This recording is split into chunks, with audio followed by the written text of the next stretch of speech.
सरकारान अनधिकृत बांदकामां नियमित करपाची घोषणा अर्थसंकल्पान करीत सावन थिवी वाठारांत कोमनीदादीचे सुवातेर नवी बांदकामां किल्लुपाक लागल्यात।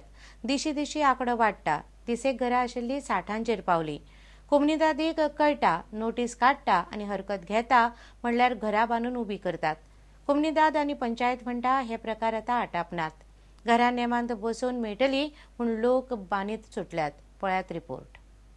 कोमनीदाद आणि हेर सुवातीवयली अनधिकृत घरां दंड भरून नियमित करपाची येवजण मुख्यमंत्री पर्रीकारान वेंचणुकेत पयलींचे अर्थसंकल्पांत जाहीर केली। 19 फेब्रुवारी मेरेनची अनधिकृत घरां नेमाच्या चौकटीत बसोवपाचे पर्रीकारान उलोवन दाखयला। मात आतां ताका लागून थिये भलतेच प्रकार सुरू जाल्यात। लोक पंचायत कोमनीदादीक विचारिनासतना घरां बांदीत सुटल्यात आनी पंचायत आनी कोमनीदादीक खंय आटपानात सरकारूय विचारिना। हांगासर बस्ती जाता। एका आमी हायकोर्टाची ऑर्डर आसा डेमोलिशना 2010 ऑर्डर काडल्या हायकोर्टान। तेका आज पासून सरकाराक अपयश येयला हे डेमोलिश करपाक आनी आज पर्यंत ती नियरली डबल जाल्या घरां। अजुनूय कन्स्ट्रक्शन चालू आहा तुम्ही पळोवपाक शकता। हांगा आतां ही घरां सगळी इलिगल येयल्या ती सगळी एग्रीकल्चरल लँड। हांकां परमिशन ना बांदपाचें बट पॉलिटिशियनाचे आयकॉन हेंच्यांनी आतां आमच्या लेटेस्ट आतां पुलीस मिनिस्टरांनी स्टेटमेंट दिला की रेग्युलरायज करतले सगळे इलिगल स्ट्रक्चर्स। ते आयकॉन हेंच्यांनी ओवरनायट आतां बांदपाक चालू केल्या सगळी घरां। सद्याक हांगा 30 घरां येयली, आतां 60 घरां जाल्यात एंड एवरी डे ते बांदिता थिंकिंग दॅट सरकार आमकां एक लिगलायज करून दितले। आतां शेतान तेंच्यांनी घरां बांदून आतां दीस कोमनीदाद लँड आनी कोणाचे ते आयकॉनान कोणाचे we have given notices to the administrator. आमी कलेक्टराक बरयला, रेव्हेन्यू डिपार्टमेंटाक बरयला, तरी आसतना ते भियानात। ते सांगता तुमकां जाय ते कर। या मिनिस्टर हांगा येताना आमकां सांगता म्हणटा सगळे रेग्युलायज करतात, तुमकां रोड बांदून दितले सगळे। ही घरां काडटल्याक थळाव्या आमदारांचो तेंको। ताका विचारल्यार तो म्हणटा ती घरां आतांची न्ही 15 वर्सां फाटली। इलिगल कन्स्ट्रक्शन इवन आसा हें हांवूय मानता, पूण हे आतां जाल्लें ना, म्हाज्या टेन्युअराक जाल्लें ना, हें खुबशे आदीं जाल्लें। फाटल्या टेन्युअराक म्हणत वो तेज्या पयलीं 10-15 हांव फाटलेंच म्हणिना। हांगासरची घरां आहा ही 15-20 वर्सां मेरेनची घरां आसा, इलिगल घरां आसा। पूण म्हाजें एकूच म्हणणें आहा, ही कोमनीदादचे आयज आमचेर आरोप करता पळय, ही फाटल्या 10-15 वर्सांक कितें न्हिदलेली। सरपंच म्हणटात ते नोटिशी धाडपाचें काम करतात। सरकारी यंत्रणा कांयच जाग माग करिना। बेकायदेशीर बांदकामां मोडपाचें काम उपजिल्लोधिकाऱ्याचें।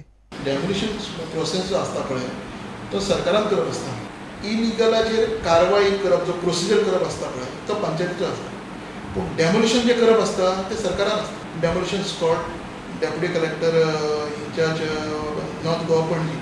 कोमनीदादीचे वांगडी उलयतात ते पळयल्यार नवी बांदकामां 20 फेब्रुवारी पयलींची म्हूण दाखोवन नेमात बसोवपाचो यत्न चल्ल्या। पंचायत वाठारांनी कोमनीदादीच्या जमिनी वयलीं बेकायदेशीर घरां आनी बांदकामाचो प्रश्न जवळ जवळ गोंयच्या सगळ्याच कोमनीदादींक सध्या पिट्टा।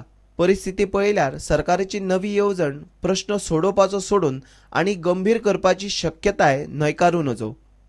प्रुडंटा खातीर चंद्रशेखर सावंत। पेडण्यां कोरगांव उदय प्रभुदेसायान लायिल्लो ऊस त्या वाठारांत सध्या अप्रुपाचो विशय जाला। फाटल्या 3 वर्सां सावन उदय आपलो हेर कामधंदो सोडून पुराय वेळ शेत करता। नवें तंत्रज्ञान वापरून सुमार 8 एकर पडंग जमनीर कश्टांनी ताणें ऊसाचें पीक काडलां आनी पडींग जमीन साखरे भशेन गोड केल्या। ऊसा खातीर सरकाराच्यो खासा येवजण्यो ना। उदय म्हणटा नरेगा येवजण सरकारान शेतकी मळार चालीक लावंक जाय। पळयात रिपोर्ट। कोरगांव पेडण्यां एका तेंपार पडींग आशिल्ली ही जमीन आतां 5वी चार जाल्या।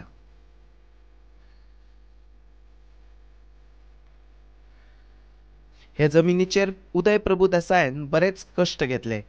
थंय ऊस लायलो आनी आतां ती नापीक जमीन साखरे भाशेन गोड जाल्या। आपलो हेर कामधंदो सोडून फाटलीं 3 वर्सां तो हांगा वावुरता। ऊस काडपाक ताणें तंत्रज्ञानाचोय बऱ्यापैकी वापर केला। थोडेशे उत्सुकता असल्यामुळे प्रयोग करपाची एक इच्छा असता। आता ही जी माझी ऊसाची लागवड आसा तुम्ही बघितल्यात, ही लागवड मी पट्टा पद्धतीन केल्या। एक भाग केला तो पारंपरिक पद्धतीन केला, जे आमचे वडील करीत ते। वडिलांच्या मार्गदर्शनान सुरुवात केली, नंतर नवीन मेकॅनायझेशन जसा जसा येत रावला तसो तसो त्या संधीचो फायदो घेतलो। पट्टा पद्धतीन फायदो असो की 2 चरया मदली जो अंतर आसा तो साधारण 3 ते 3.5 फूट दवरप आणि मॅक्झिमम जर तेजे नंतर जर काम करप आसता तेजे भितर तो मशिनान करप. आनी आतां नंतर लक्षात येयलां की ही जमीन अशीच पडींग उरता आनी जर अशी उरली जाल्यार तिचो उद्धार करचो परत एकदा म्हणून पुन्हा त्या शेती कडेन वळ्ळे. आनी लक्षात येयलां की शेतीसाठी सरकारचे बरे स्कीम आसात. शेतकी वाठारांत सरकाराच्यो जायत्यो येवजण्यो आसात, पूण ऊसा खातीर अशी वेगळी येवजण ना. उदयान असल्याच कांय येवजण्यांचो आदार घेवन ऊस वयर काडलो. पण सपोर्ट प्रायस जो आसा तो 2400 रुपया पर्यंत सरकार सपोर्ट प्रायस दिता. ऊस लागवड एका टना फाटल्यान 2400 रुपया मेळटा. शुगर फॅक्टरी 1200 रुपये दिता. वयले जे 1200 रुपये जे आसात ते सरकार तर्फे सपोर्ट प्रायस मेळत जाता. ही डायरेक्ट इनडायरेक्ट असो बेनिफीट शेतकऱ्याक मेळटा.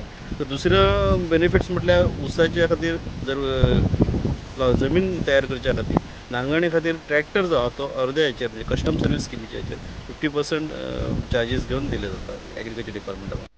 ऊसाचे लागवडीक सध्या बऱ्यापैकी मागणी वाडल्या. तरणाट्यांनी ऊसाची पिकावळ घेवची असो उदयचो सल्लो. शेतकामाक सध्या मनाय मेळना. मेळ्ळो जाल्यार परवडचो ना. सरकारान नरेगा येवजण शेतकऱ्यांक लायत जाल्यार बरें जातलें अशी तांची सुचोवणी. म्हाका अभिमान दिसता की शुगरकेन फॅक्टरीन रेकॉर्डाक ये सारक्या प्रोडक्शन मी दिल्लो आसा. म्हाजो एक सल्लो कोणायक की ह्या क्षेत्रांत कोणी उतरचा. लेबर मेळटा पण कॉस्ट वायज थोडो जर सरकार तर्फे काहीतरी तेचेर योजना जायत आनी म्हाका सांगांचा दिसता की सरकारान ह्या दृश्टीन विचार करून NRGY जी स्कीम आसा ती फार्मर्सांक दिवची. प्रुडंटा खातीर विनोद मेथर. शेतकऱ्यांचे प्रयोग फकत पेडण्यापुरतेच मर्यादित नात. आता वळवयच्या शेतकऱ्यांचो काळंगाचो प्रयोग पळयात. वळवयच्या शेतकऱ्यांनी पडंग जमनीर काळंगाचे पीक काढून नवोच प्रयोग केला. काळंगाचे पयले पीक काढले तेन्ना वळवयच्या शेतकऱ्यांनी काळंगा दीस मनयलो. हो प्रयोग यशस्वी करपाक वळवयकारांक गोवा एग्रीकल्चरल इनिशिएटिव्ह संस्थेन बरोच हातभार लायला. वळवयच्या काळंगाचेर पळयात रिपोर्ट. वळवय वाठारांतल्या पडंग जमिनींत काळंगा लावन शेतकऱ्यांनी बरें पीक घेतलां. त्या निमतान गांवांत काळंगा दीस मनयलो. ह्या दबाज्यान शेतकी संचालक पी तुफानी, रायकर शेतकी कॉलेजीचे मुखेली मांगिरीश रायकार आनी हेर मानेस्त आसले. ह्या वेळार काळंगांची पावणीय घातली. काळंगा लावपी शेतकऱ्यांचो भोवमान केलो. दिगंबर तेंडुलकार ह्या शेतकऱ्यान काळंगा पिका विशीं म्हायती दिली. आज हांगसर हे काळींग जे आसा ते 2200 झाडां काळंगाची आसात. प्रत्येक झाडाक जर आमी 2 काळंग धरली तर 4400 काळंगा आमकां हांगसर हे प्लॉटाचेर दिसता. चड आसात पूण तरी आसतना आमी इकॉनॉमीचे काडटा तेजे हिशोबान जर गेले जाल्यार 4400 काळंगा बरी काळंगा आमकां मार्केटान जी बरी रेटीन वतली ती मेळपाक शकता. आनी सादारण आजचो जर रेट पळयलो जाल्यार आमकां 15 रुपया किलो प्रमाणे जर काळींग हांगसर जे हॉर्टिकल्चर कॉर्पोरेशन दिता तसो रेट धरलो जाल्यार आमकां 1,32,000 रुपया हे इतले प्लॉटांतल्यान मेळपाक शकता. सादारण हे पीक जे आसा ते आमचे 3 म्हयन्या भितर रेडी जाला. की जेन्ना आतां उकाडो वाडटा म्हणजे गरमी खूब जाता आनी ते टायमार गोंयान हांगा लोकल काळींग मेळना. सगळे जे काळींग येता ते भायले. तर गोंयचे होतकरू जे शेतकरी आसा तेणी फुडें येवन अशे प्लॉट करचे आनी जी आमची जी पडींग जमीन आसा ज्या जाग्यार उदक अवेलेबल आसा थंय भरपूरात बऱ्यात बरें पीक घेवपाक शकता हें दाखोवपाचो आमी हांगसर प्रयत्न केला. वळवयच्यान प्रुडंटा खातीर विवेक प्रभू. आता घेऊया एक व्यावसायिक विसव.